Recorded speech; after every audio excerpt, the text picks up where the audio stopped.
there, and all of a sudden it creates a massive ripple effect that changes the whole circle. It's a really powerful way to engage with leadership. So I want to talk to you a little bit about leadership. Last night we were at a very beautiful awakening circle with a bunch of people at Amitabh's place, one of my dearest friends, in fact. And we were talking about this idea. Actually, this woman named Elizabeth Gilbert. Have you guys heard of Elizabeth Gilbert? No. Yes. A couple of you. She's written this book called Eat, Pray, Love. Right? Yeah. I should get my facts there. So she's a best-selling author. She's done a lot of stuff. But her first book became like a major bestseller. And as it becomes a major bestseller, then she's coming out with the second book. And when you have a second book, expectations are pretty high. If your first one is a runaway success, what are you going to do? The second, everyone's going to say, no, you're a one-hit wonder, or this or that. You know? So she had a lot of pressure. So she started looking into this idea of genius. And there's this beautiful TED Talk where she talks about this. She says, we used to have an idea of genius as, this person is genius. As opposed to, in the olden days, genius was a property that would flow in and out. So if we hold space in a certain way, genius would flow, and genius can flow out also. So she gives examples of the poets that are sitting there writing a poem. She's like this very famous poet. She's at the, she's like doing some farming. She's by some fence, and she's like, oh, genius is flowing through. Let me raise it. So she runs in, starts writing, and halfway through the poem, she's like, oh man, I came too late. Genius is left. She only did half the poem. But this idea that you are not, genius is not you don't limit it to one person or one situation. Genius is actually a property that is flowing through. And if genius is constantly flowing through, it can flow through anyone at any time. And when you are in the back of the room, you have capacity to see where genius is flowing through and to nudge them. Which is very different from leadership. Traditional leadership is up front. You're managing, it is command and control. But if you're from the back, you do it in a very different way. And even if you're serving larger causes, I would say that person is being led. So so I want to explore this idea a little bit. This guy, oh wow, nice. Thank you to our friend that did it. I see him here. He seemed like the guy who will make it happen. Oh, and this works too. This is great. So this is Elizabeth Gilbert.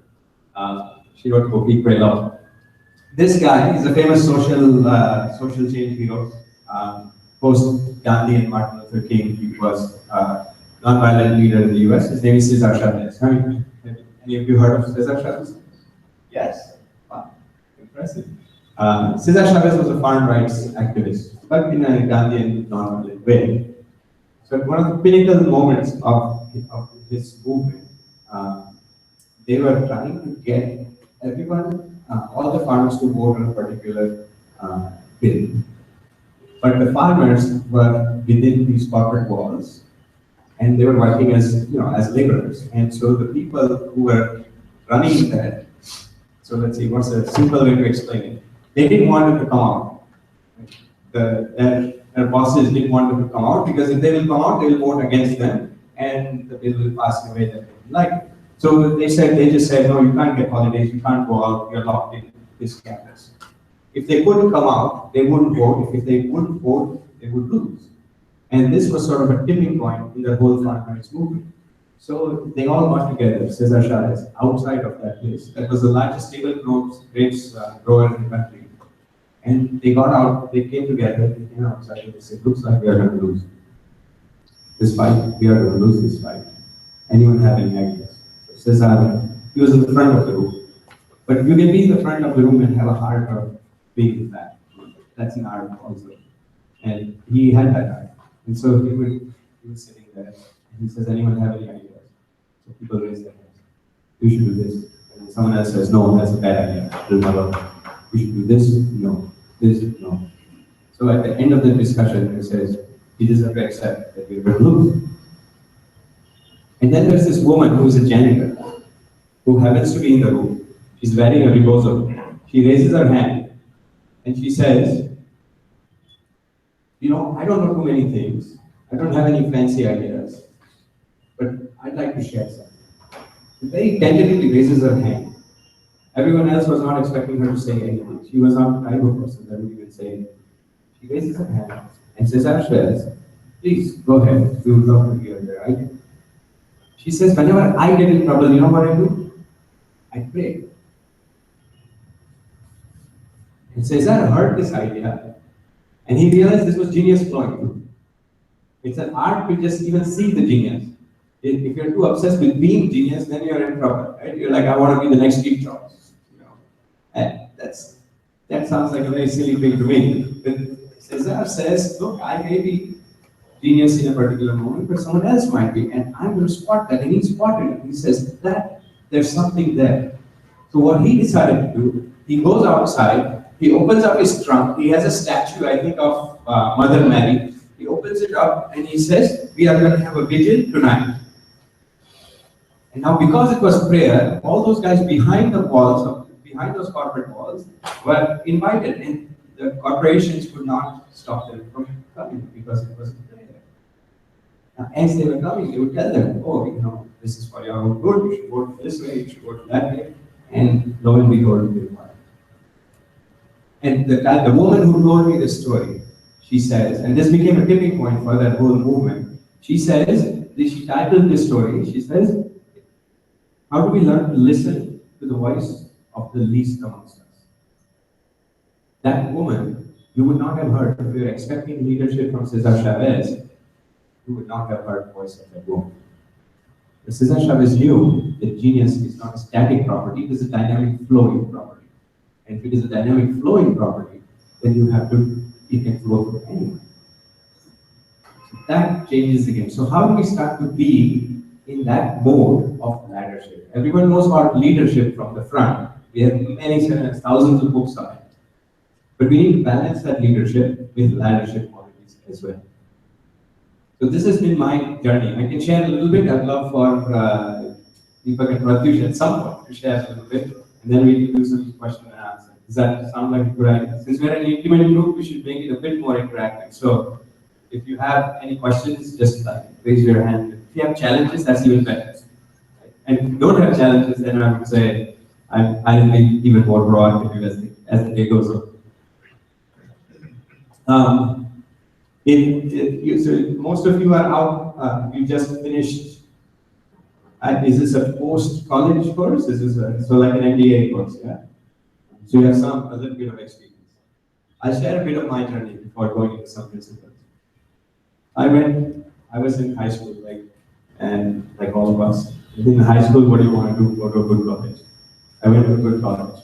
In good college, what do you want to do? Get a good recommendation and get a good job. Or go to grad school. But I wasn't that studious, so I said I want to go get a job. So I got a job. When you get a job, what do you want to do? You want to get a promotion. So I got a promotion. When you get a promotion, what do you want to do? The next promotion. So in 6 months, I got 2 promotions. And I'm still in my, not even at that time, maybe around 20 or so. And I said, okay, you would think that I've made it in life, right? Like as in, this was way beyond what I wanted to do at that age. So this is way beyond, but the rat race in the mind continued on and on and on. And as it continued, one thing after another, it just never ends. You think you want to get there. Like, this is it. All I want to do is just get there. And when you get there, you're like, oh, actually, it's not that great. What I want to do is get past that. It's like a mirage. You just never catch it. So for me, I noticed that I was chasing mirages. And that happiness for me, I realized I actually did a survey of people. I went out and I asked people, I said, what do I really want in life? I said, I want to be happy. That seemed to make sense to me. So I said, what is going to make me happy? Is it going to be status? Is it going to be money? Is it going to be fame? So I went through all these things and I looked at people. I would go and study. I said, Deepak, you are very successful. Are you happy? Some Deepaks of the world were happy, but some were not so happy. I would go and say, Pratyush, you look like a very famous guy, a very rich guy. Are you happy? Some were happy, some were not happy. So I realized it had nothing to do with how much you did or what you did or how successful you were in the traditional sense. It had nothing to do with how much you had. It was actually a state of mind. And so I said, what is it that's going to make me happy if it's not this stuff? And I started experimenting. I realized that what made me happy was to make other people smile. If I can make other people, this morning I got a great smile. I was at the Soil Guest House. And last time I was at the Soil Guest House, I met a woman named Susie. Susie, in a way, roommates. She had a room, I had a room. And Susie was Susie has been totally touched by all the service-based stuff. And she stays connected, and she was in tears the last time she says, somehow every time I get connected to space, I'm in tears. So she would just share this. And I haven't seen her. I saw her once in between at another event, but I haven't really had a deep conversation with her. She was going to be here, but then she ended up going to South India for something else. And so this morning, I noticed a little thing. It says, for Nipun and friends, please enjoy. And she wrote a beautiful card, and she left them some sweets. This was like a roommate that I had last time I was here. And that roommate feels so connected that she says, even though I'm not here, I want to do something. And that quality, that capacity to connect, if we don't have that capacity, I don't think we can be happy. And if we have that capacity, then I think we can really be happy no matter what, because you can connect. I was with a great social change guy, Anshu, he runs this thing called Boom. You guys, some of you might have heard of it. It's a nice organization doing great things, fully action oriented. So we had an awakening circle, we meditated, they don't meditate in that space. But the ripples of it, by the time we went home, we had a very different conversation. We talked about the future of his organization. This guy who got a Magsaysay award, which Mother Teresa and Vinoba and all those people have taught me. So he got the award last year. He's done a lot of work at that level. But then bit by bit, things just started shifting. And then in the morning, his daughter comes up, and we are having a conversation with his daughter. And his daughter just totally lights up with his ideas. And at the end, his wife says, this was all amazing, but what was icing on the cake? He said, my daughter really got connected with you. So we tend to think of things in big ways, right? But this simple act of connecting, the simple act of being able to relate is very profound. So I realized that if I had that capacity early on in my life, that I was going to be happy. If I didn't know how to relate, then I was going to be isolated. If I'm isolated, not much is going to happen. So I said, how do I get connected? How do I learn this art of connecting? How do I get off of that rat race in my mind of more, which doesn't really make you happy? And how do I learn how to connect? How do I learn how to relate? How do I learn to feel this sense of brotherly and sisterly love with others? And for me, that was through giving. I said, when I give in the smallest way, the way Susie gave to me, or the way I shared story, the way I listened to Urvi, this little girl, Anshu's daughter, it wasn't that I was sharing anything that touched her. It was the fact that she was looking at me. Initially, she probably thought, oh, this poor uncle, what's he doing? But after a while, she's like, oh man, this uncle is actually trying to learn from me. Because when you're a ladder in the back of the room, I'm like, man, tell me your story. Who are your heroes? And she's like, oh, I haven't thought about that. She's thinking. And then she comes up with something. And then whatever that feeling is in her, she associates my friendship with her with that feeling. So if you can't really put yourself in the other person's shoes, you can't relate. But when you give, when you try to make others smile, it's amazing what happens. So for me, this has been the journey. I started with giving. We went and we built websites for nonprofits back in 1999. People didn't even know what websites were. So we had a whole brochure. This is before even Nipun, right? We said, no, websites are good for you. I should have a website, And they would be like, no, but why? I said, okay, those days we started building websites. But we said, no agenda. We don't want anything in return. We don't want our name, no brand, nothing. And so we said, what do you get out of it? What do you get out of giving when you give with no strings attached? You get a sense of inner transformation. Something shifts in you. And that something shifts in you gives you the capacity to relate to others in a very different way. What I realized is after giving, there was receiving. You cannot give without receiving. So I realized that every act of giving, which I thought I was doing to purify myself from, I was actually giving, I was receiving so much more. And once you receive, you realize the third step, which is dance, which is to not keep track of giving or receiving. We tend to keep track, like this is how much I gave, this is how much I received. But dancing says, I'm not keeping track. And in dancing, you say sometimes I give a little bit more, sometimes I take a little bit more. And that spirit of dancing is very powerful. I learned that as a photo from a walking pilgrimage. My wife and I went on a walking pilgrimage. We sold everything we had in 2005. We went to the Gandhi ashram and we said we will walk south. We'll eat whatever food is offered and sleep wherever place is offered. And this is one of those things that I would say, don't try at home. Don't get inspired to be like, yeah, let's go. I mean, there are some people who would, like, if I said, okay, everyone, here's a basket, put all your wallets in here, put all your mobiles in here, I'll see you in a year, I'll see you in 6 months. Oh my God, how will I survive? Who will pay for my food? How did you survive when we were in our mother's womb? How did we survive then? There is some mechanism of nature which we're so disconnected to that now we think we, through our own effort, are going to take care of ourselves. And we have so much faith in that. So for me, I completely started to unpack a lot of this on our walking pilgrimage, and I realized that you don't need to keep track. It's okay. I may be giving more, I may be giving less, doesn't matter.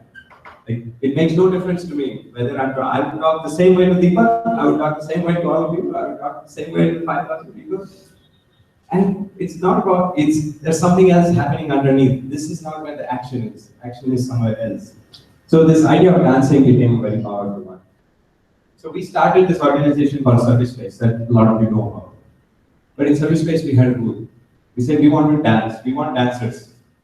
We don't want givers, we don't want receivers. This is the organization of dancers, which means you are not keeping track. It's a very awkward proposition. Like, people will say, oh, how much have you done? What have you done? What are these numbers? We'll be like, I don't know. People ask me, I'm running the organization, and now it's like a fairly big organization. And they'll say, what's your 5-year plan? I say, how do I know? You tell me. Genius may be flowing through you, not through me. Which is a very awkward thing, right? Business schools, I'm sure Soil has not been that category, but business schools typically say, here's my 5-year plan. Imagine if you're in the year 2000, right? 1999 when we started, you had a 5-year plan. You would be the biggest loser because there was no YouTube, there was no Facebook, there was no social media strategy. I mean, when things are moving so fast, 5-year plans are useless anyways. But we were doing it for a different purpose. It just aligned pretty well with the internet era.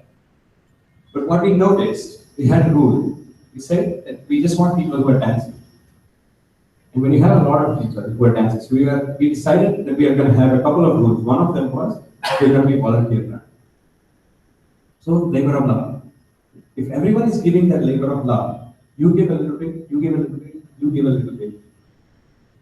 In that island of possibility, the rules totally change.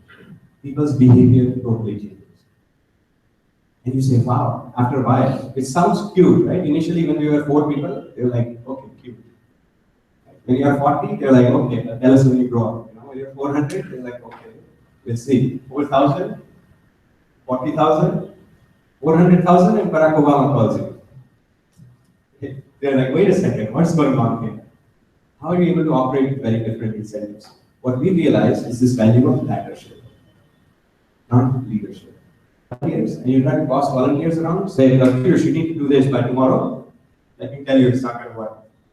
You can do that if I'm offering you something which you want, and it's a scarce resource, then I can control you. But if I'm offering you something which is not a scarce resource, how do I control you? So leadership doesn't work in the same way. What you need to do is rather leadership doesn't work in the same way. What you need to do is leadership. So for us, this whole ecosystem now of 500,000 people is asking the question that we had no choice but to learn about leadership. So we evolved a very different way of learning. So I'm going to tell you a few shifts that have happened. I don't know if we have the intellectual kind of crowd or if you want to take notes or not, or I can just tell you stories, and I know these guys have stories as well. But I have a few points, just so we can sound like we did something concrete. Maybe. I don't know why this has decided to. Oh, it's not just this. Maybe one. It's okay. Maybe we want to go that route. So you can just hit escape and F5. Okay. Okay. So this is an interesting slide. To just give you an idea, we are probably, I don't know, 60 people, 70 people here, maybe less, 50. Let's say we are 50 people. We have three ways of organizing. Right now, the way I'm talking is sort of the TV model. One of me, many of you. So how many connections do we have? We have 60 connections. But let's say we have 50 people. So we have 50 connections. When you have 50 connections, that's sort of the TV model. It's known as Sarnoff's law.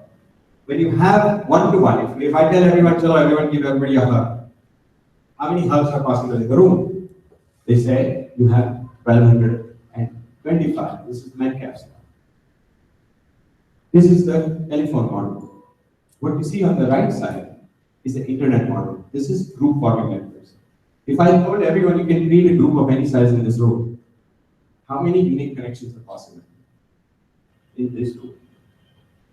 Turns out, this is known as Reed's law, and it's 100 billion trillion.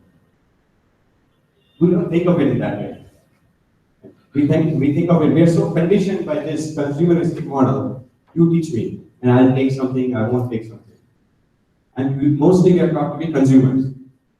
But no one is actually purely just a consumer. We are all contributors as well. We are all producers and consumers. And the more of that cycle we regenerate, the more powerful things become.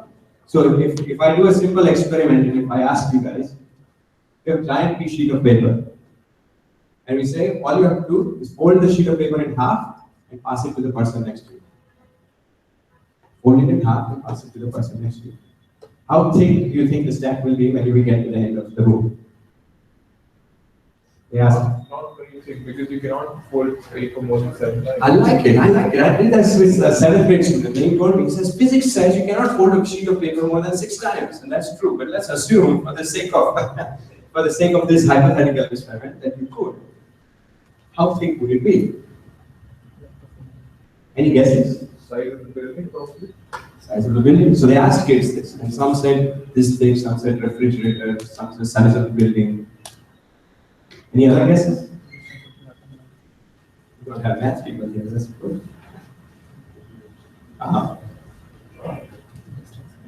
Some said it was greater than the distance from Kilkerton. It's actually, it's not just a hill. The size of this, you're just folding it in half and passing it to the person next to you. The size would be greater than the distance from here to the pool. And the reason why we don't think of it, that's very counterintuitive. Because when we are thinking, I just sheet of paper, what's the big deal? Except that 47 to 48 is doubling, 48 to 49 is doubling. And that doubling of the tail end becomes so monumental that, but we don't think in that way. We think very linearly. We don't think exponentially. So we have a very hard time understanding how there are 100 million trillion connections that are possible in a room like this. 100 million trillion, right? That's a lot. He can form a group with one person, he can form a group with those two people, he can form a group with 3 people, he can form, and we can all do that in so many different ways. So how do we tap into this? And this is 50 people, now imagine 7 billion people, imagine trillions of beings. What is the possibility of all of that? It's a lot. You cannot leave that. You can only ladder that. This is why the sages would never, if you have even this much insight into this principle, you would always be a ladder. Even if you're in the front of the room like Cesar Chavez, you would still have a heart of a ladder, not of a leader. So here are a few shifts. I'll just quickly go through them. If you have questions, we can talk about it. This is what we have learned in service space. In an ecosystem, which is touching millions of people, this is what we have learned, that you move from, organization moves from one to many to many to many. Right? From this to this. Implementation goes from plan and execute, which is your 5-year strategy, to search and amplify. What's happening here? What's happening here? If you don't notice that, if you have your own strategy and you're trying to convince everyone of your plan, then that's just traditional leadership. And that will work. Is plan and execute, there will be search and amplify. The scale, instead of going broad, it starts to go way deeper. Outcomes, instead of predictable outcomes, it becomes, I have a, it's very emergent. Last night we were talking about this difference between manufacturing and gardening.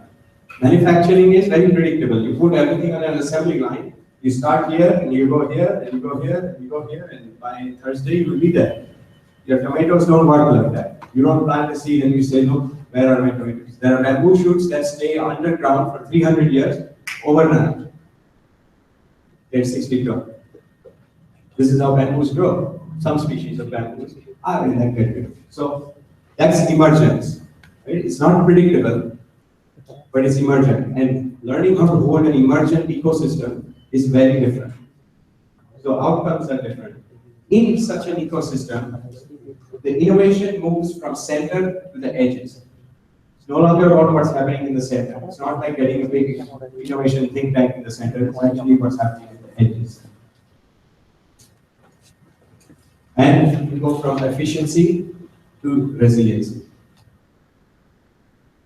How is something much more resilient? I think I have moved about this all the way to the end. You know, after natural disasters, all these buildings are gone. But what stays are trees with deep roots. So we tend to look at things, if you don't have roots, you're just not resilient. So how do you build things with roots? The thing with roots are they're invisible. There was a beautiful quote that someone shared yesterday. They said, those who can see the invisible can do the impossible. Which I agree with. If you can't see the invisible, if you can't see the roots, you're just after the fruits. You just want to collect harvest. You're not really going to do much of the impossible. You are just passing time, I would say. So these are the kind of shifts from leadership to leadership. We have done this for profit. We have done it for protest. Tahrir Square in Egypt. You know, if you want to organize millions of people and overthrow a government, which has never been done in the history of that country, how do you do it? People would have a lot of ideas. Guess how they did it in Egypt? No money, no central leader, no organization. You say, wait a second, how did they do that? It's because they tapped into the power of many to many. What we haven't done it for is, we haven't done it for compassion. So how do we tap into that spirit? You guys, how many of you know about smile cards? I have one too. Pratyush has got some. You know what a smile card is. So the idea behind a smile card is you do an act of kindness and you leave a smile card behind for someone. You do an anonymous act of kindness. Let's say you pay toll for the car behind you. Let's say you pay coffee for the person behind you. And the person behind you doesn't know who did it. But they say, look, this is a smile card. This is a Hindi song. I won't attempt to read it. But किसी ने आपके लिए ये प्रेमपूर्वक अच्छा काम, not bad, not bad. I'll stop there. I'll quit while I'm ahead. I'll go to the English side. Someone reached out to you with an anonymous act of kindness. Now it's your chance to do the same. Do something nice for someone else. Leave this card behind. Keep the spirit going. So, people nice tea, so here you go. No. Imagine doing this and organizing this in a many-to-many way. Just the same way we are able to create millions of people protesting without money, without a center, without a leader. Can we do this for love? And we can only do this for love if we understand the principles of leadership. If we do it in a leadership way, these kinds of things aren't going to work in the same way. So this question of, I can tell you a lot of stories about smile cards. Maybe we will get into it if you guys have questions. It's very powerful. When you pay forward for somebody, it's like it totally changes. You know, I was talking about give, receive, and dance. I had, should I tell you a story? Okay. I have so many more. So what's our time looking like? I should get a time check after 9:45. Time is right there. Oh, this is a school, of course. Yes. Yeah, digital. You guys are high tech. Usually you have this big old round thing. Oh, looks like something was sticky. They don't have names like in the schools in the US.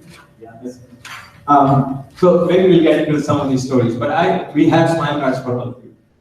So to go out and do a small act of kindness sounds very simple, but it actually transforms you, transforms the other person, but more importantly, you realize what many connections are. Someone even just hears about it, someone is next to you, and all of a sudden it starts to get contagious and starts to get viral, and you start to realize how powerful it is to hold a space, not as a leader, but as a ladder. There are a few kids that came over one time. We run this restaurant called Karma Kitchen. Here we started it as Seva Cafe. So you walk into the restaurant and your bill reads zero. It's zero because someone before you has paid for you, and you get to pay forward for someone after you. You haven't been to the Karma Kitchen there? You have. We are doing Karma Rasoi here. Yes, that's right. So at this place, a bunch of young people came and they were very moved. They said, wow, we're trusting everyone to pay forward. Economics says that people are greedy, right? You can't trust people to do that. So this is amazing. And so they paid forward for the next one. They said, we want to do more. Right? That inner many connections were really getting ignited. This is, we have to do more. And I want to do something right now. What should we do? There was a gang of these kids, and I was volunteering there. So I knew that they were all pumped up. I said, we should go do something. What should we do? Okay, let's go down. We went down. There's this municipal market right in front of the restaurant. And everyone, there are a lot of restaurants and laris and all that, people are throwing trash. So we would just go and pick up the trash. Just like that, just say, well, and they would say, why are you doing it? I said, because we want to clean the city. Okay. Which organization? No organization. Like, really? And they would look at us. They're like, wow, these guys are just collecting. And in like maybe half an hour, we had a stack that's this big. And just in that time, all these other people came and said, oh, that's kind of nice. Can I join? We're like, sure, that was big trash, no problem. You know? And so other random people started joining. And it became like this whole viral thing, you know, it's just, and what started within us as a movement just couldn't be controlled. It had to go out. It went out and it touched other people, and in almost no time, we had a really movement on ourselves. So this viral nature, these values that we talk about, have this property, is that we are innately kind, we are innately compassionate. And you cannot hold, once the fire is lit, you really can't contain it. You can't say this is, a rose won't say that, look, I like Anil, I'm going to give him more scent. I don't like Nipun, I'm not going to give him more scent. Once the rose starts giving its scent, it is effortless, it is unconditional, and it continues to go. So to me, the question becomes, how can we ignite this kind of a love revolution with principles of leadership in a many era that we live in? I can talk about this. For me, Gandhi is a big hero in life. So in the Silicon Valley, we put version numbers on everything. We don't spell Gandhi either. So this 3.0 is this idea of many to many. 1.0 is one to many. 2.0 is one to one. 3.0 is that. But 3.0 by itself is not as strong unless it's preceded by Gandhi as a metaphor. This idea of love that we're talking about. So, if we were to go maybe to the next. Someone else had a magic touch. You had a magic touch. What's your touch? Parvati. Okay. I don't know if there's a beautiful video. Okay. So here's a great quote by Gandhi. We tend to think, if I were to ask everyone what is love, I don't know about here, but a lot of people would say love is what I feel for. Such as my girlfriend, my boyfriend, that Hollywood love I saw, this beautiful movie. This is what Gandhi said about love. He says, whether mankind will consciously follow the law of love. He said law of love. Whether mankind will consciously follow the law of love or not, I don't know, but that should not disturb us. He says the law will work, just as the law of gravitation will work, whether we accept it or not. And just as the scientists will work wonders out of applications of, even so, a man who applies the law of love with scientific precision. It's not Bollywood love. He's talking about something which, with scientific precision, it can work, create wonders. And then he says, why? Because the force of non-violence is infinitely more wonderful and subtle than even forces of nature like electricity. He's saying we have faith in electricity. We have faith that all these lights will stay on. They were on when I came in, they will stay on. By and large, we have faith in that. But he says this love is not a fleeting emotion. He says the love that I'm talking about, the law of love that I'm talking about, is more precise, can work with greater scientific precision than even forces of electricity. What is that kind of love? That's a question to hold. And how do we apply these principles to that kind of love? That's the question that for me is very critical. No matter what we do, even if we are taking a job somewhere, we're working, or we are running a business, if we can do this work underneath it, we will be a very different kind of employee, we'll be a very different kind of boss, we'll be a very different kind of leader. So, I mean, this Vinoba and Gandhi. So India had Gandhiji was, of course, one of him and many of us. Vinobaji was one to one. But what both of them said is that what rises up as a fountain will come back down in many small drops of water. So how do we start to think in that way, with many small drops, with everyday Gandhis? This is the 3.0. So I want to leave you with 3 insights. And then we can do some fun stuff. If we can engage a little bit more. So these 3 practical insights for me: design principles. You can apply this individually, you can apply this in relationships, you can apply this in institutions, and perhaps even at a societal level. So first is transaction to transformation. Everything is a transaction in this day and age. When you go into some place and you say, what am I going to get out of this? We were in a circle and with all these NGO leaders that started NGOs. And the question was, we were talking about takeaways. What's the takeaway? Teachers can quiz you today. Okay, you heard this, you spend your morning here. What's the takeaway? But actually, you should be asking a very different kind of question. We can ask a very different kind of question. So what's the giveaway? You walk into a door and you're saying, what can I get? Instead of asking, what can I get, can we ask, what can I give? And the reason why we're afraid of asking that is you say, look, if I come in here and I say, what can I give? Then who will take care of me? What will I get? Because if I don't take care of myself, how will anyone else take care of me? So we're always saying, what am I getting? What will I take? What's the thing that I'm going from here with? But what happens if we drop that mindset and instead of saying, what are my takeaways, what if we say, I'm here to give? What if you say you are here to give? What happens in that space when 2 people are giving? And I think what happens is you go from one-dimensional transactions to multi-dimensional relationships.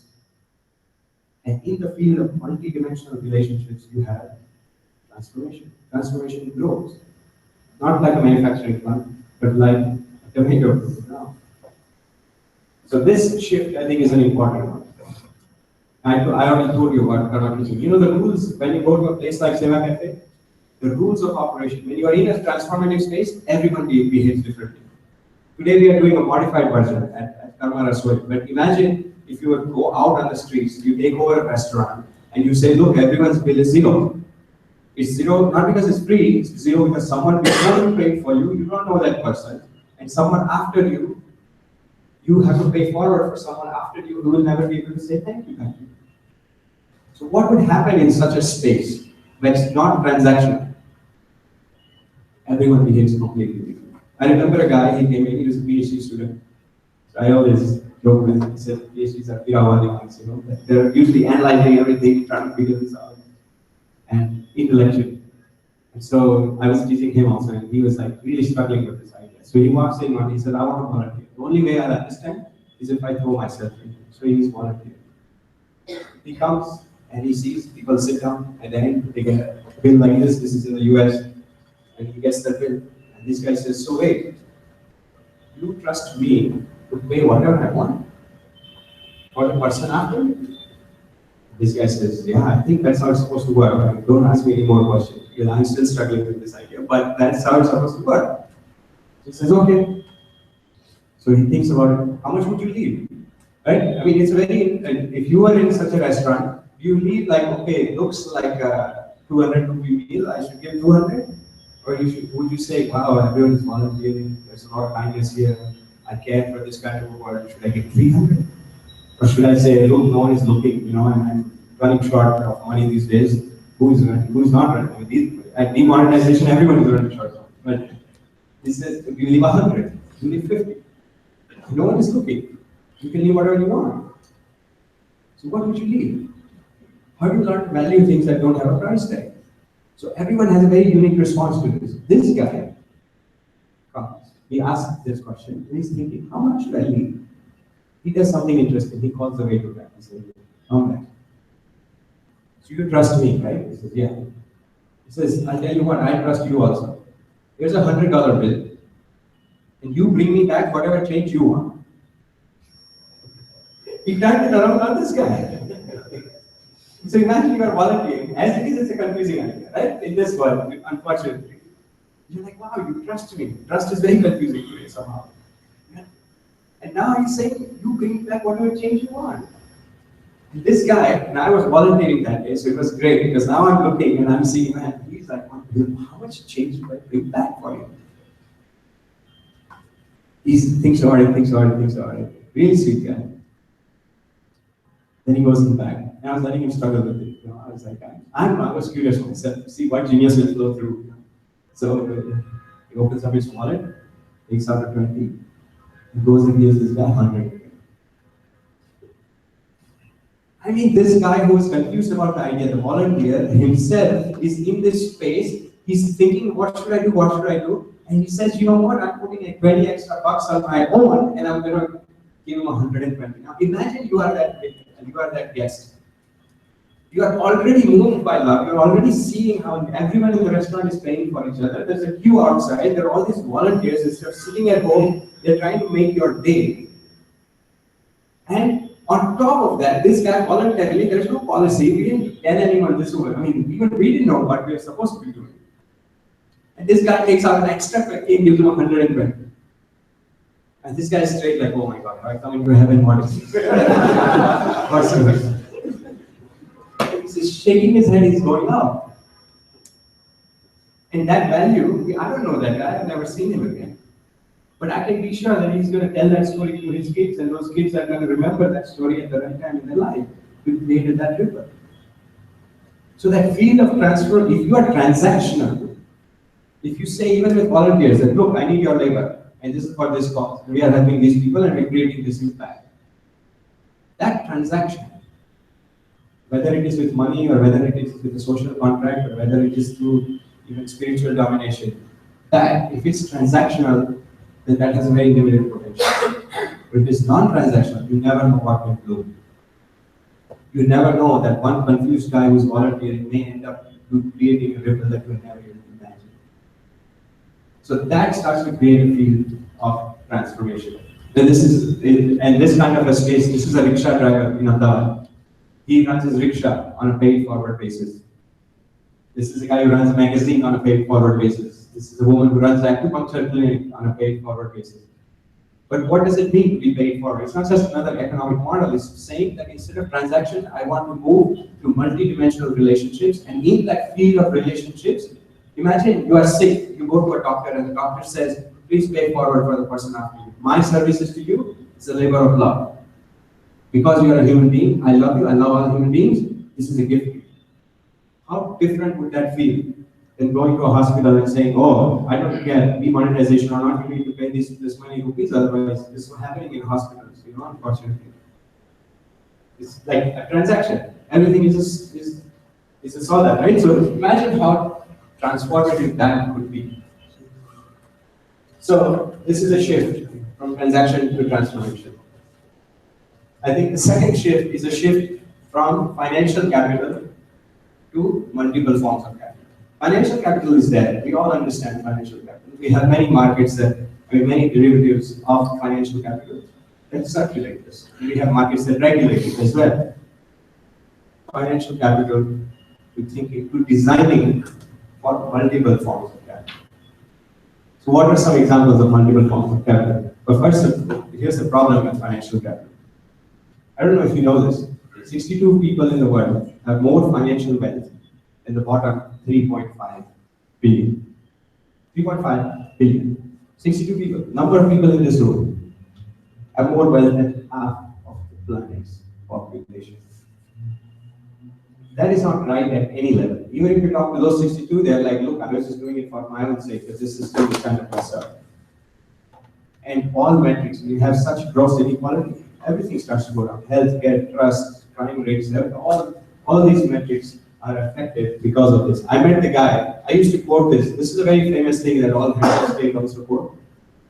I was sitting on a plane. I once quoted this, and I got on a plane, I was going back home, and the guy sitting next to me was the guy who did this research. And I was like, oh man, that's awesome. His name is Nicholas. He says, oh, but 62? He says, it is 62 now, it was 114 2 years ago. It's actually getting worse.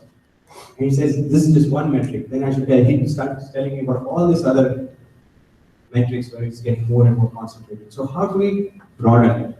How do we start to move away from just this one kind of capital, which is not serving us well, to multiple forms, where you still use money, but you integrate it with a much more holistic way. So some examples are community capital. Truly, not just social capital. I used to say social capital, but then I realized Facebook has co-opted that word. Facebook friendship is not social capital. If you can hug each other, if you can connect with each other, if you have a deep relationship, if you have exchange, if I have served you, you have served me, if we have danced together, then we are talking, right? So community capital, attention. Our attention span, it used to be that goldfish has the worst attention span of all species, 9 seconds. Human beings were at 12 seconds until 2015. Now we are at 8 seconds, lowest. Congratulations, human beings. We have an attention span of 8 seconds. You guys are all very attentive, but 8 seconds and we are like snap, snap, snap. You know, what's next? What's next? I can't really, you're like panicking. You can't just hold space with the person, right? Even if I'm bored, so what? I'm trying. And you pay attention, you honor that. Isn't that a human thing to do?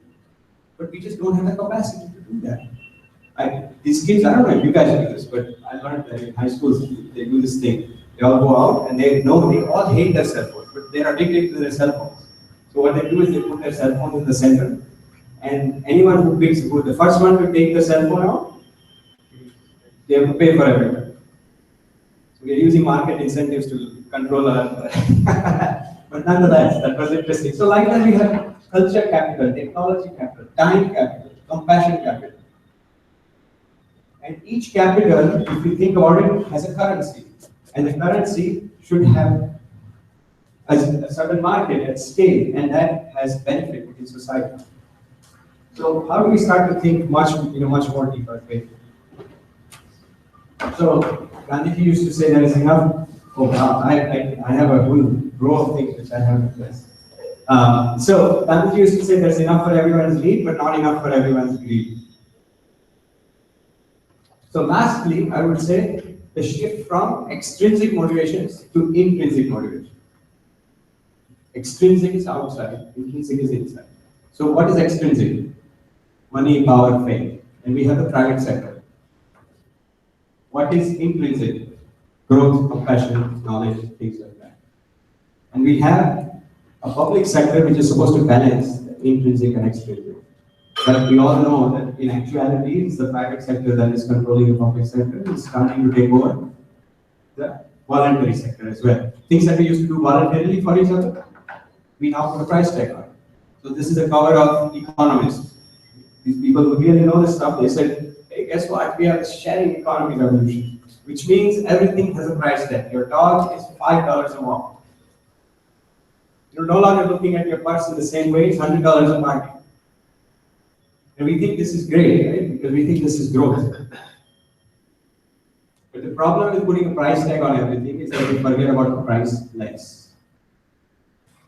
So how do we start to shift from just extrinsic motivation to, and we have examples, right? We actually have, just as you have Microsoft Windows, we have the majority of the internet runs on an operating system called Linux, which is developed purely by volunteers distributed all over the world.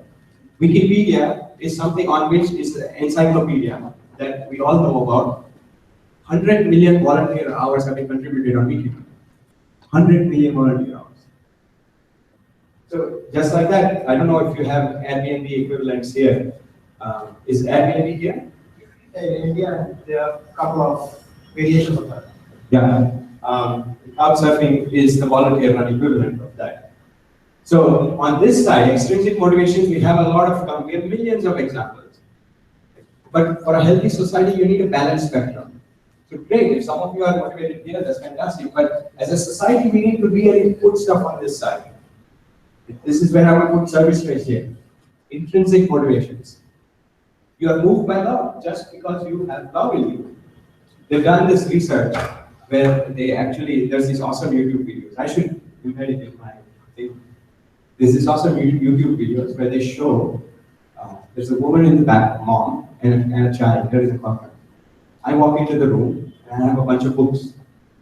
And I'm trying to put the books in a cupboard. So I walk in and the cupboard is closed. So I run into the cupboard and I say, oh. I come back and do it again. Second time I run into this cupboard. This 18-month-old on that side walks up and he says, oh, looks like you need help. He comes up and he opens the door so I can put the books in. They did the clothesline. So you have a clothesline and you have a pin that you are trying to put the clothes on and the pin drops. And because of that line, I can't go down. And a 14-month-old walks up, picks up the pin. And this is not like like anecdotal things, right? This is under scientific scrutiny. They've seen it repeatedly. Kids, if they see that someone is in need, you want to help. So you have no conditioning, you're not trying to get ahead, you're not trying to do any of that because you don't even have social constructs for that. And yet you are moved by love, yet you are moved to help. So these intrinsic motivations, what is it about these intrinsic motivations that propels us to continue to give in a regenerative way? Usually when you get a job, if you're running a company, what would you do? Here's some money. Work hard. I need you to work harder. Here's some more money. Here's some stock options. I move you through greed. And that's fine. That has its own purpose in the world. But generosity is way better. If you actually have a deep connection with that person will completely give you a very different kind of output. And how do we learn what are these intrinsic? We know about extrinsic motivations, but we often lose touch with the intrinsic motivations. So what are these intrinsic motivations, and how do we learn to connect with that? So that's my final bit. We go, Gandhiji's quote, beautiful, it says, power based on love is 1,000 times more effective and permanent than one derived from fear of punishment. So we know that fear of punishment can get you some places, that's fine. But what is it about love? How do we organize love? And I think it all boils down to learning how to be a good leader. Learning how to be in the back of the room and nudge, as opposed to being in the front of the room and command and control. And that both, I'm not saying either or, I'm not saying everyone should be in the back of the room. But right now, the only dream we have is all of us want to be in the front of the room. And you need some people in the front, but you need just as many in the back of the room for a healthy ecosystem. And if we don't know how to be in the back of the room, let alone dream how that, first we need to want to be in the back of the room, then we need to learn how to be in the back of the room, learn to see, and then we need to build skillfulness so you can actually hold an ecology in a very different way. So that, to me, is a potential that is there for all of us, that 100 million trillion. And so how do we tap into that? We will be happy because I can tell you from my own experience, I'm a lot happier that I do this kind of work. And I think it creates a very positive ripple effect in society. So thank you for your attention, and I will invite our friends Deepak and Pratyush to see if they have anything to add, or if you have questions after that. Yeah, let's do that. So maybe you can share anything that comes to mind. Deepak is doing something very interesting. Okay, anything you want to share? Share from you. Do they have any questions or something before we do that? Or No, why don't you share them with the questions you get? I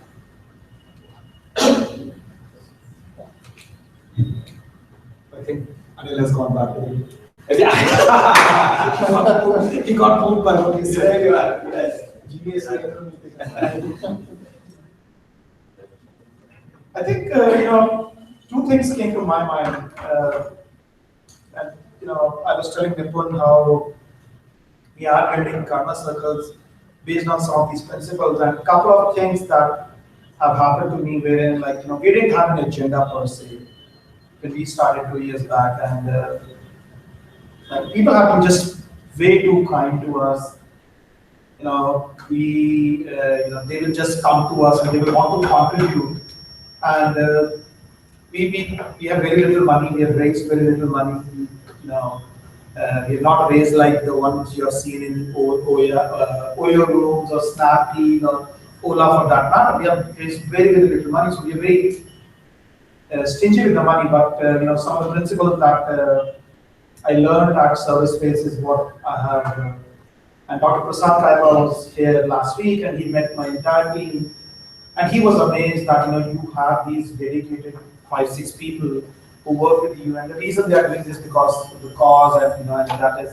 I think there are two things that come to my mind, which are which actually were very So I think it goes back to the principle of transaction to transformation. Many people actually think of transactions, and many people think of like why you do certain things. So for the last 15 years, I have been mentoring a lot of people, and I have been mentoring them in various ways. To the extent that I was in US, and there were a lot of people from India who wanted to come to US and they would actually approach me via LinkedIn or my website, and they would say that hey, can you help me with my job search, or they would actually say, can you help me get into business school? And and I would just do it. Like I would just enjoy doing it, and sometimes I would be on call with them, and they were actually like very skeptical, like what Nipun was saying, very skeptical, like why is this guy doing this? And many a times I would say that, yeah, just just tell me, and because you are in India, I will actually give you a call. And they'll be like, okay, it is my thing. What is he selling here? And then I will say that, yeah, I'll help you with your GMAT preparation, I'll help you with your essays, I'll help you with your interviews, and then they will actually get even more scared. They'll be like, okay, what is the price? I'm like, oh no, I just love you this.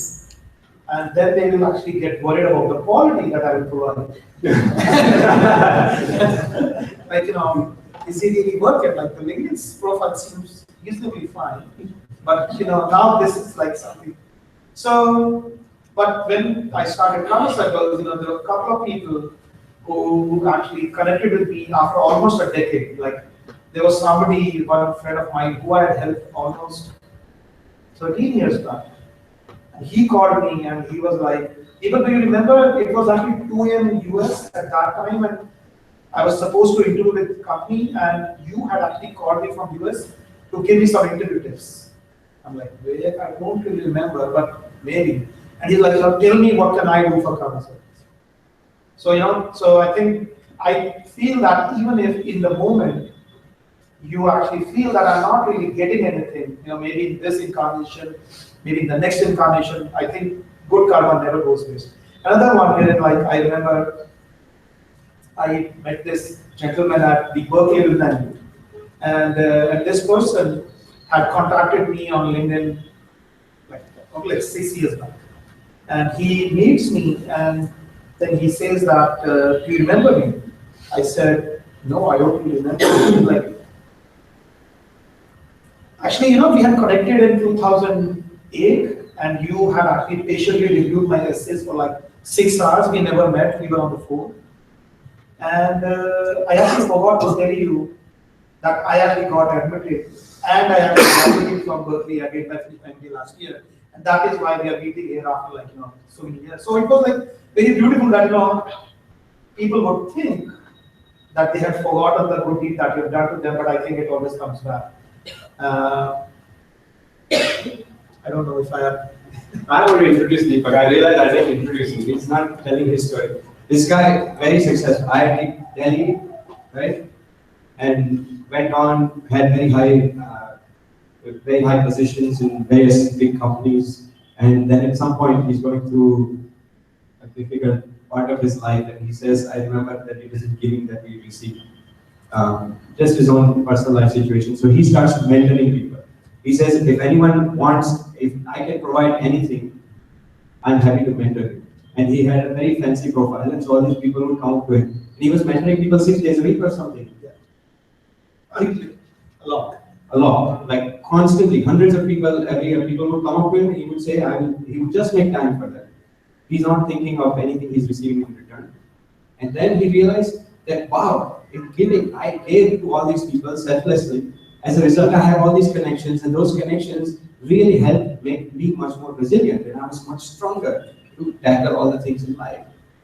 So then he says, I actually want to create this kind of a thing for the world. And so he started this thing called Karma Circles, where he goes in and he says, look, LinkedIn profile is very one-dimensional. And so he says, what happens if I want to mentor others? And someone came up to him and he says, I want to thank you. What can I do? And he didn't know. He says, should I take something in return? Or he says, I want to donate. And so she ended up paying it forward. And so he said that, what if we systematize this? And so he started this thing called Karma Circles. And they said that when you mentor somebody, you can go up, you have your whole profile, just like you would on LinkedIn. And then you mentor somebody, and all of that, all those chains of mentoring, where you're doing it just as a gift, is all connected. So when I'm hiring somebody, if I look at someone's LinkedIn profile, I can tell you how glossy that is. But I don't know what their spiritual profile is. I don't know what their mentoring profile is. I don't know what their giving quotient is. So this space becomes a way to do that, which is a very interesting kind of thing. And he's very committed to it. He could be doing, I don't know, what do you like, number 3% and Nokia, and all this stuff that he was doing. I don't even know. I only know people's giving profiles. So, but he's now saying that this is what I want to bring into the business world. I want to bring that spirit of generosity. I want to bring that spirit of kindness. I want to bring that spirit of kinship and mentoring. So he's really built this platform to do that. Very interesting journey, right? He's going from traditional success to saying that I actually want to deliver this unique kind of value in the world. So thank you for being here. Thank you. And if you have questions, we'll ask him later. I want to introduce one other guy who has a very unique profile as well. This guy, I have to stop. He's going to be, I'm not even going to look at him because I share his bio and he'll be like, oh my, please. But he had a job at McKinsey. And after McKinsey, he says, very sharp guy. Also, I'm sure he went to some fancy school, I don't even know. After McKinsey, he says, I don't just want to work for my own greed. I want to give back. He starts for the NGO sector. Then in the NGO sector, he says a lot of NGOs are like closer to EGOs than real service. So he says, I want to dissolve even more. And so he takes a one-way train ticket with another friend. And he says, I'm going to get off at a random station, have no money, and I'm going to survive. So he gets off in Kerala somewhere, goes off, and 6 months he's there. 6 months. Right? Yes. Then he says, oh, even that was not really fulfilling. At some point he says, I want to purify myself even more. This is a guy that can do anything. He can easily, I can tell you, I know him very well. He can easily be a CEO of a company. Like that is a small change for him. He says, I actually want to go for gold. I don't want to just go for the silver. I want to go for the real thing, which is I want to become a good human being. If at the end of the day I just have a bunch of stuff, what's the point? He says, I still have a lot of ego. I still want to purify myself. He goes on a Narmada pilgrimage more than 4,000 kilometers. He walks for a whole year. And his mom says, oh my God, what am I going to do? But at some point, his mom says that whenever I'm worried about Pratyush, his mom is in Delhi. He says, I'm going to do an act of kindness for someone else. So every day she was feeding other people. She couldn't feed Pratyush, but he says, I know that I'm going to feed someone in my local community and that's going to connect to him all the way across. And just most recently, so he has done all kinds of transportation, from like train to walking to most recently, he was inspired by, I don't know what he was inspired by, but I'm guessing he was inspired by one of our friends who took a bicycling pilgrimage across US, then across China, young Chinese guy, also a hotshot in his own way.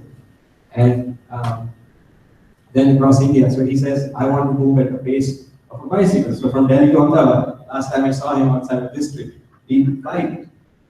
But when you bike, when you walk, when you take a train, your periphery changes, what you see changes. And because mostly we are just looking for a particular thing. If we're just looking for that, that's all we'll see. We'll forget the scenery. We'll forget that this person could actually transform you, that chaiwala could actually be a mentor for me. That I just, because I was looking for a mentor in a suit, that I may not realize this.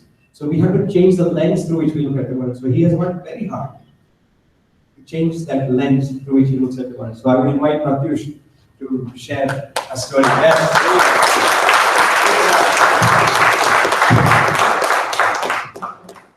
He talks like that, I also like enjoy listening. Yeah, there is some guy who is talking about, probably not me. But I think that's one of the things which I like to learn from him.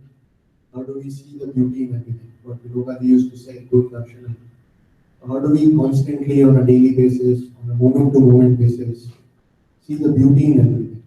There is the dark side, but there's also the beauty. And it's not just about being a hippie and saying, I'm not just only looking at the good. How do we look at the whole? And then what he was earlier talking about, amplification. How do we look at the whole, but choose mindfully, as you were mentioning earlier, how do we mindfully choose to amplify what we would like to create in the world? For me and for us, I think that's kindness. Because I talk of smile cards, often people come to us and ask us, how will a Munna Bhai style Jadoo Ki Rappi make any difference in the world? People are dying of hunger, people are chatting of hunger in the world, morning. There's so many stories where people can really say, how can you just blind yourself to all the pain and misery in the world and say, let's give out free hugs? When you look at that one hug, sure, it may not make a lot of difference. But if we have the eyes, if we have that vision, if we have that patience to see that entire ripple, that entire chain that ripples across time and space, and we are able to step back and look at that picture, then it begins to tell a very different story. And that's something I think over the years we've seen. For me, it's a much shorter duration. For some of them, it's been a much longer journey. So I just wanted to share one chain which we saw unfolding around us. So there was this lady I've never met. I just read about her on the internet, Robin, who in US decided to do, for her 37th birthday, she decided to do 37 acts of kindness as a different way of celebrating her birthday. She did that, and then she was moved to write a blog about that. So she wrote a blog, which some people read. We don't know how many people read. But this young guy in Pakistan read that blog, and he was inspired enough to do the same for his 22nd birthday. So on his 22nd birthday in Pakistan, he did 22 random acts of kindness, and he went one step further. He made a video out of it, which kind of went viral on YouTube, and created its own ripples. And we don't know how many ripples. It's probably not equal to just the number of views, maybe more or less, who knows. But that video was shown at a gathering in Ahmedabad where some of us were at. And this young girl, 20-year-old girl in Bombay, saw that video and said, I'm really inspired by this. And she goes one step further, she decides to do acts of kindness not for her own birthday, but for her friend's birthday.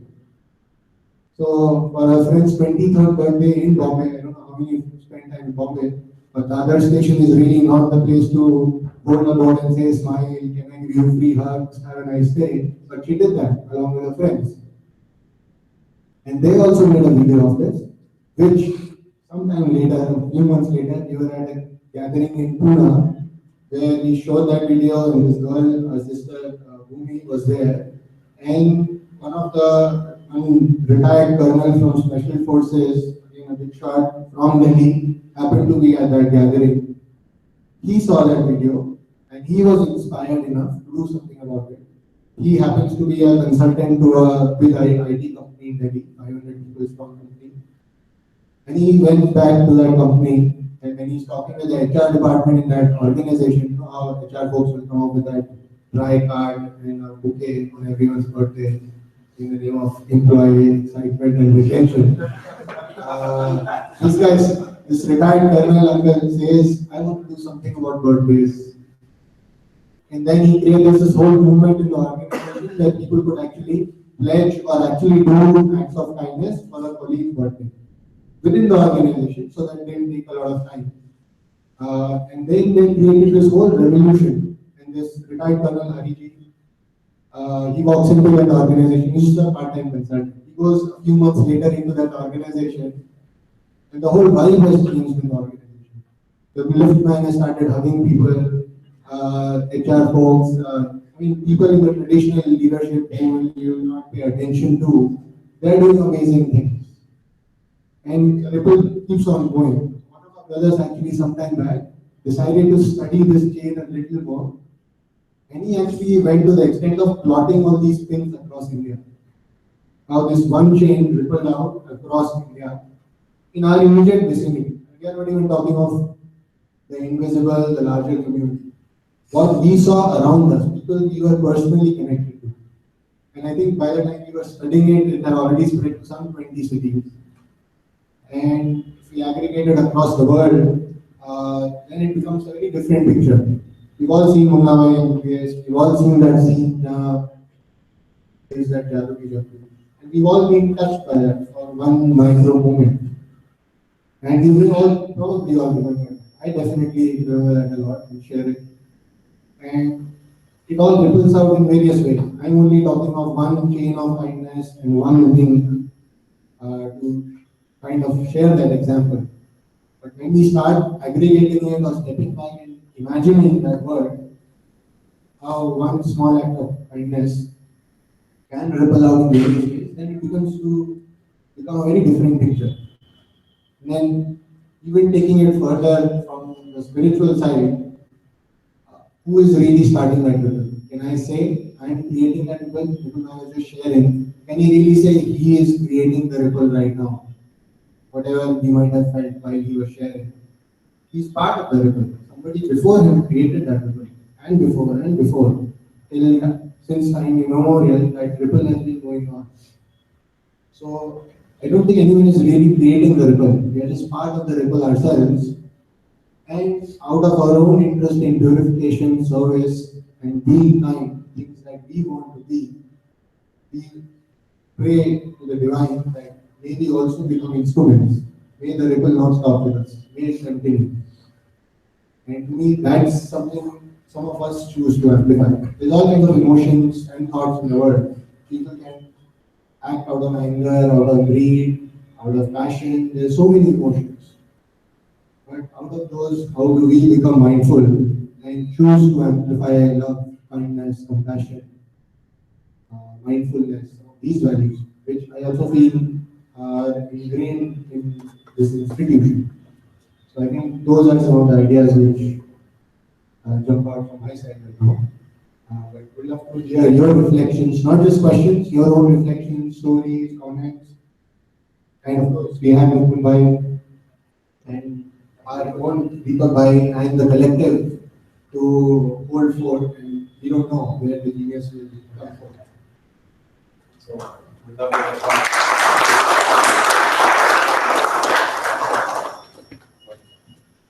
Any thoughts, reflections?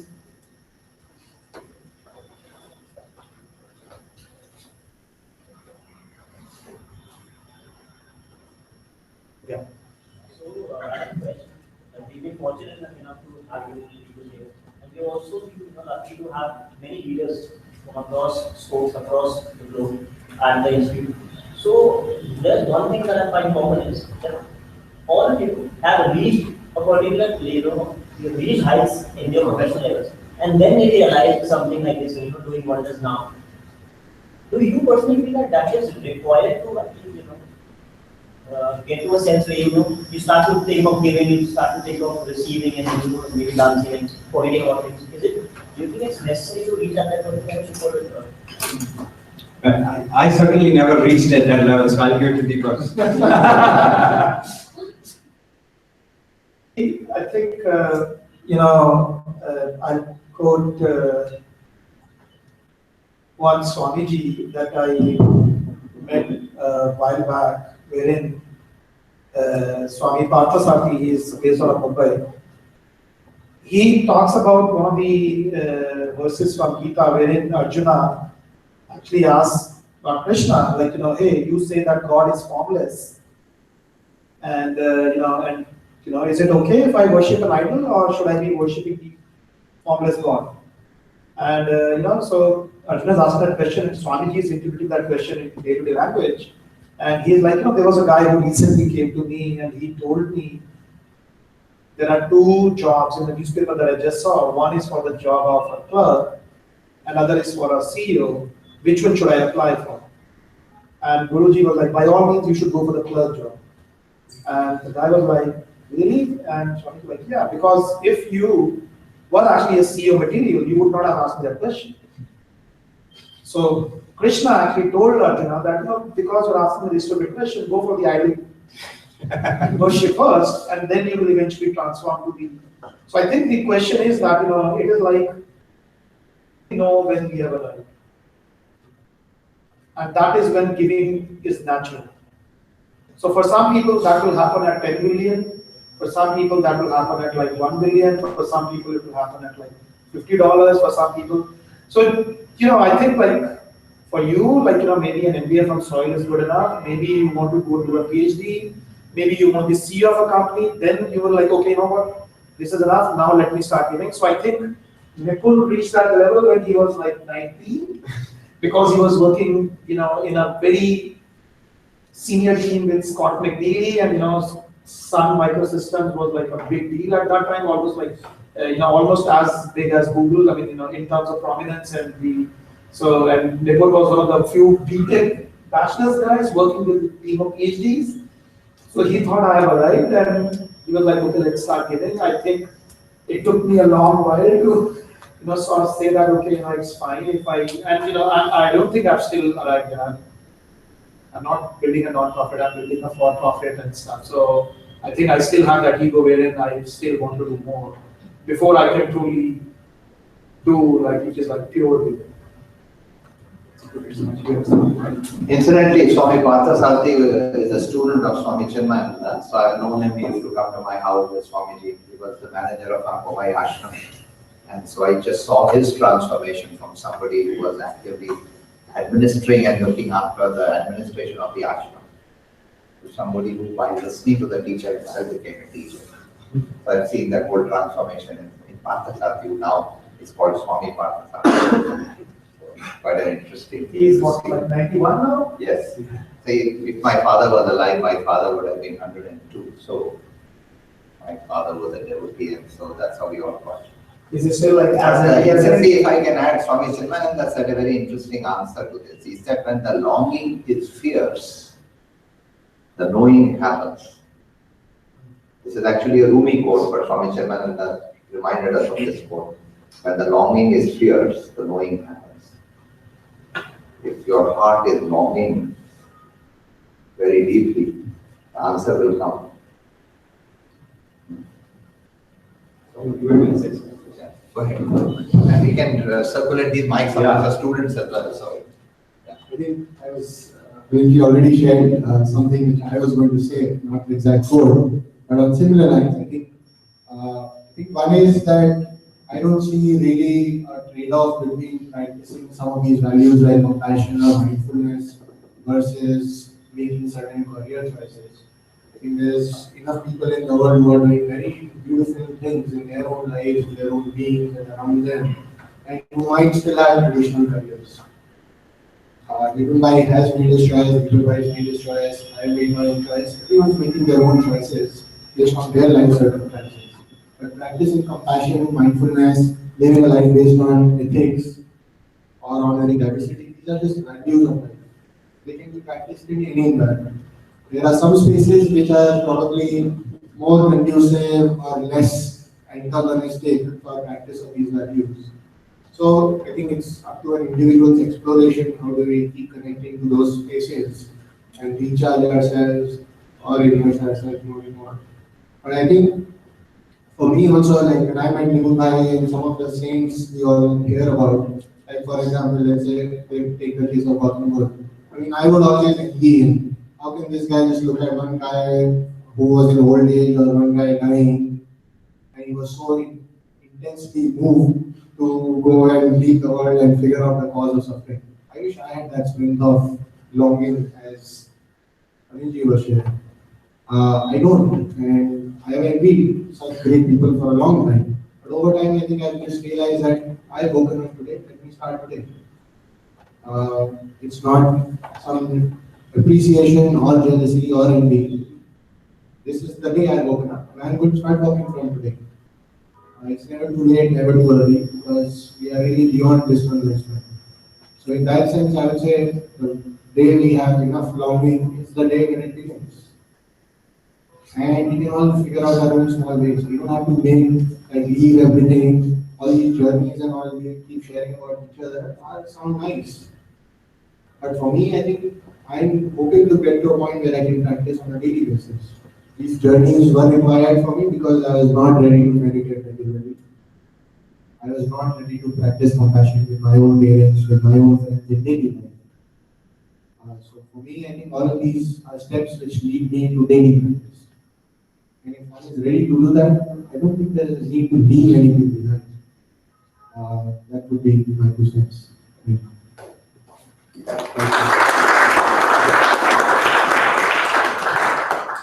Anyone else? We'll try to give shorter answers this time.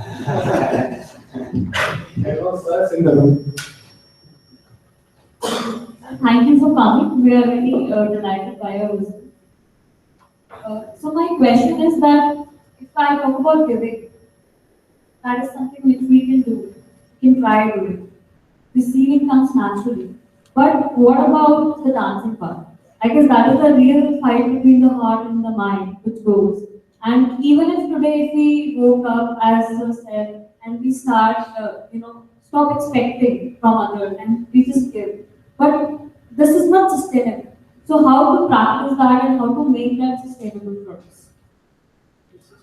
Yeah, I mean, I think that's a good question. The thing is that I think sometimes we end up being greedy even with spiritual things. Giving resonates with all of us. And so immediately we tend to think, how can I give with 24 hours a day? But I would say, even if we do 24 minutes a year, that's a fantastic start. And we all have 24 minutes a year. And what happens when you give 24 minutes a year, if we do 24 acts of kindness a year, with each act of kindness, we are creating an affinity, we are creating a bond. We're creating, even if it's an invisible relationship, even if you go to Karma Kitchen, you're paying forward for the person after you or the person before you, you are creating a connection with those people. And over time, if you have enough of these connections, sort of like the tree I had in the previous slide, like this kind of an oak tree. The reason why this oak tree doesn't get uprooted in hurricanes is because it has deep roots. And those deep roots are connected to the deep roots of other trees, sometimes for 100 miles. Right? So this big hurricane comes and this tree says, I need backup, goes down to its roots. And it says, I need more backup, it goes down to its connections for 100 miles. So imagine this vast ecosystem. If you have that kind of ecosystem, then you can look at a tree and say, look, how will I get my fruits? Because fruits is how I sustain myself. But that question, first we need to build the roots. And only then we get to the fruits.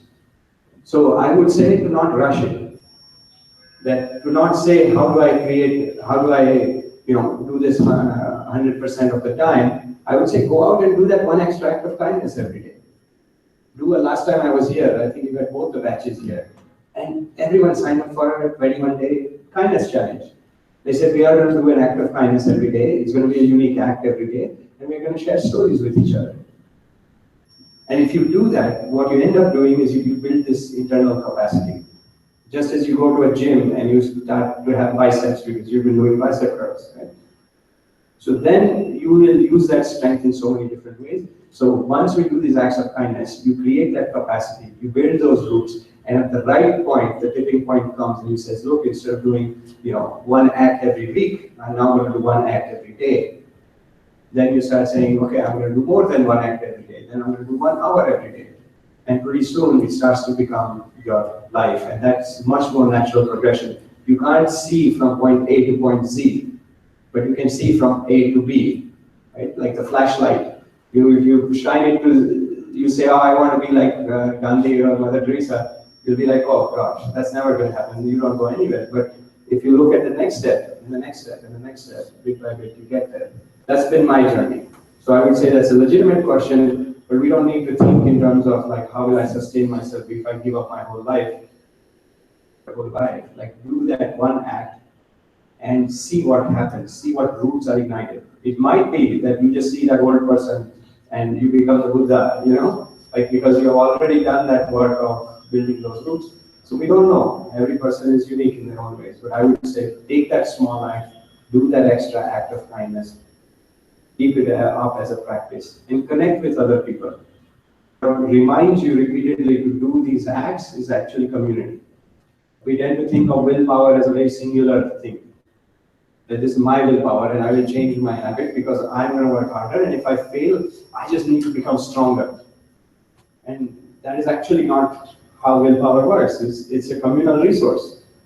That if I give strength to you, you give strength to me. If I support you in kindness, if I've supported you in shopping and movies, you will give me strength in shopping and movies, right? But if I've supported you in kindness, if I've supported your service journey, if I've tried to make you smile, if I know you're having a bad day and I left you flowers or a note, then I am actually bringing that resource to me as well. So this idea of even willpower is a very communal effect.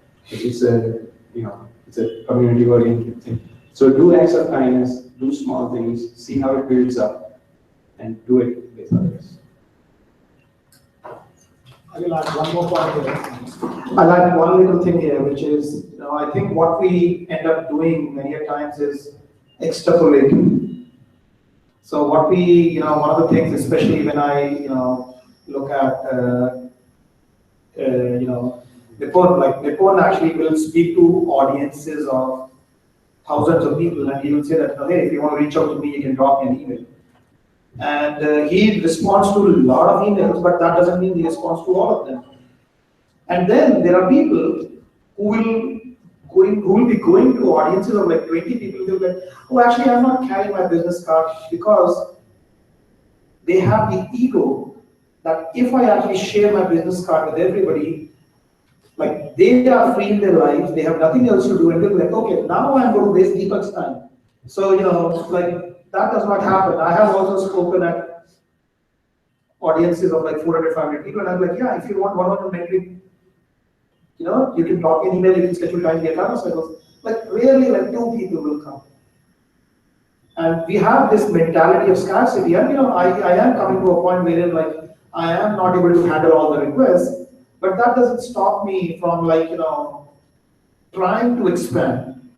And what we end up doing is like, if I feed one person a day, that's challenging, like, okay, fine. Just try for a day, try for a week, try for a year, then see that if it is actually challenging, versus in your mind, you extrapolate that it is going to be challenging.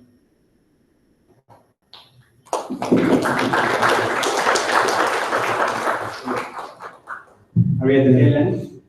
Yeah. One last question? Yeah. Okay, one last comment. If someone has a question, come.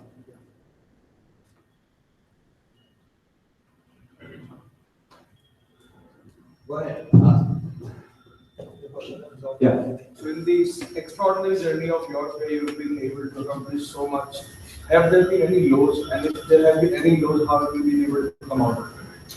There are lots of those.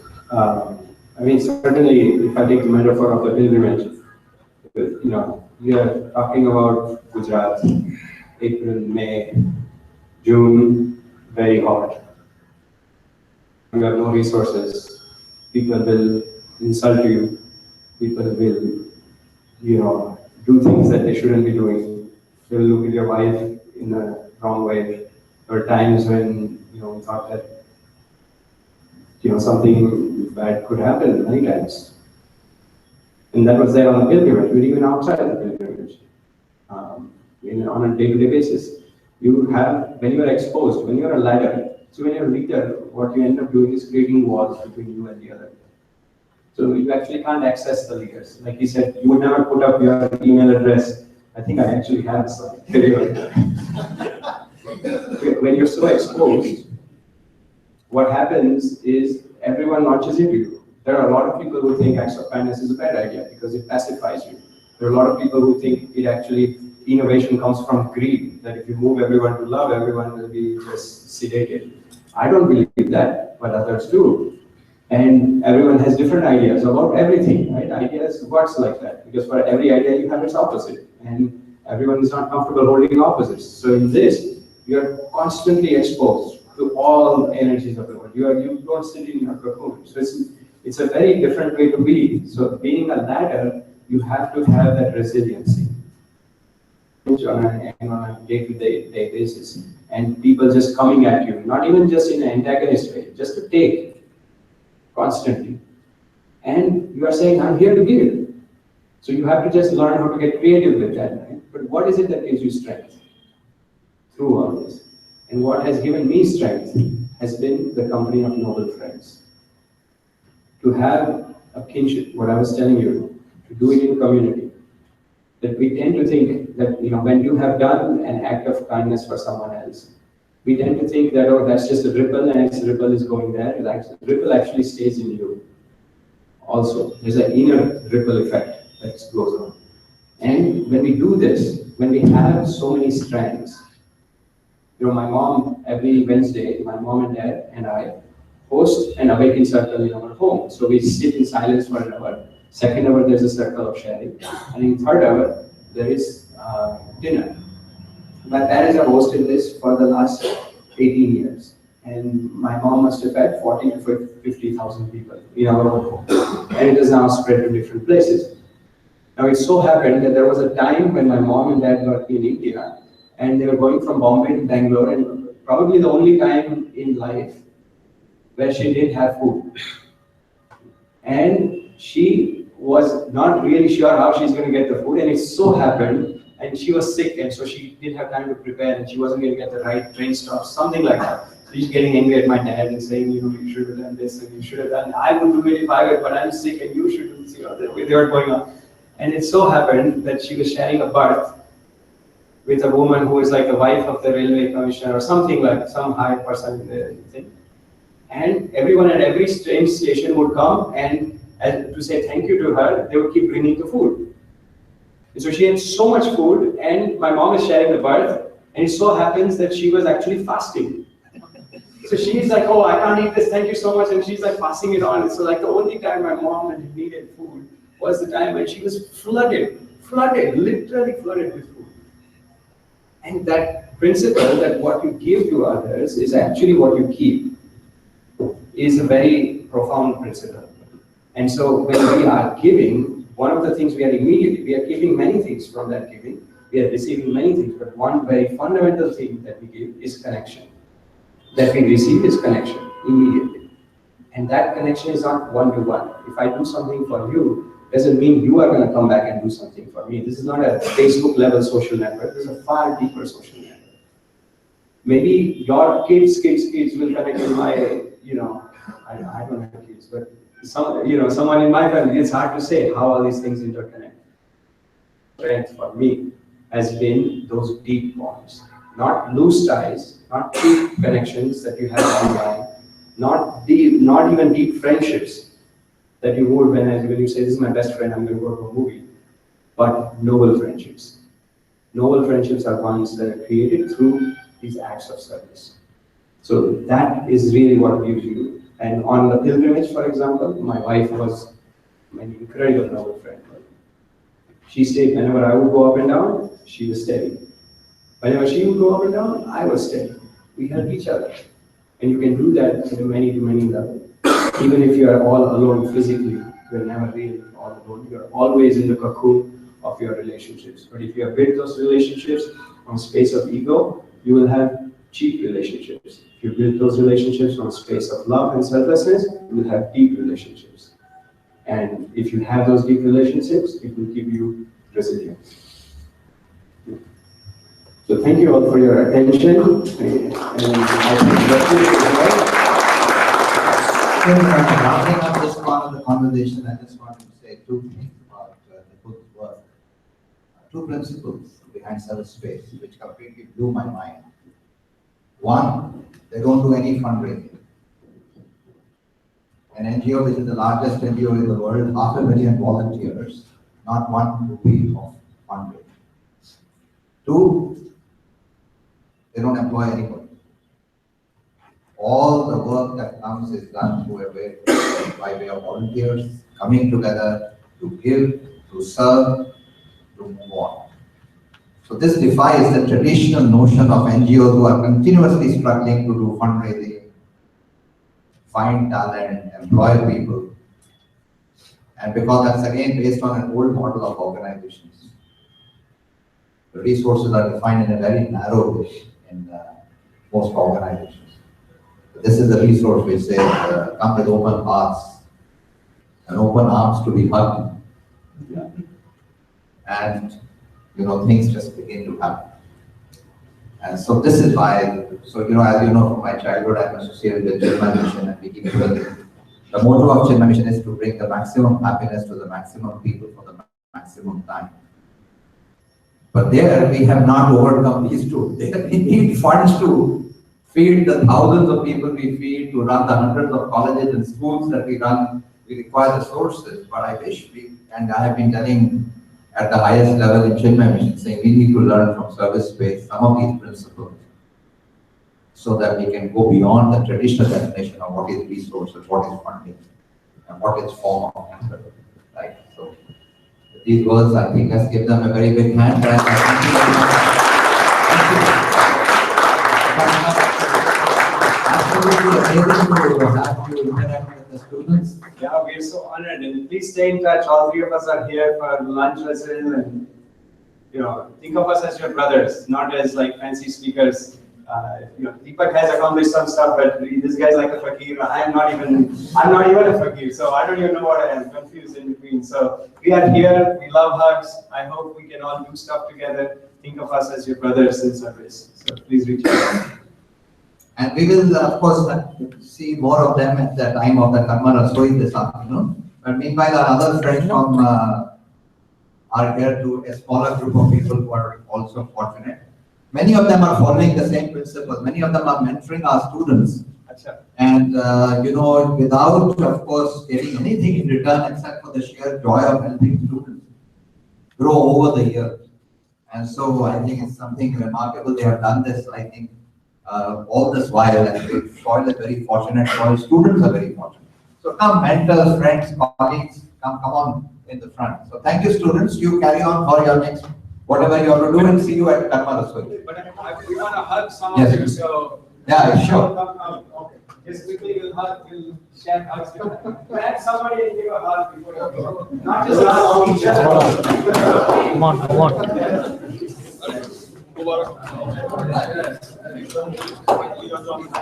Stop Exactly. Go and grab vanilla.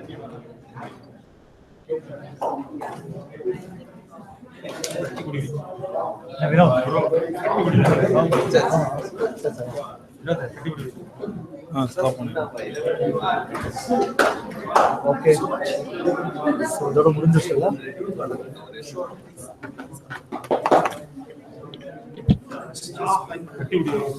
Of பண்ணுங்க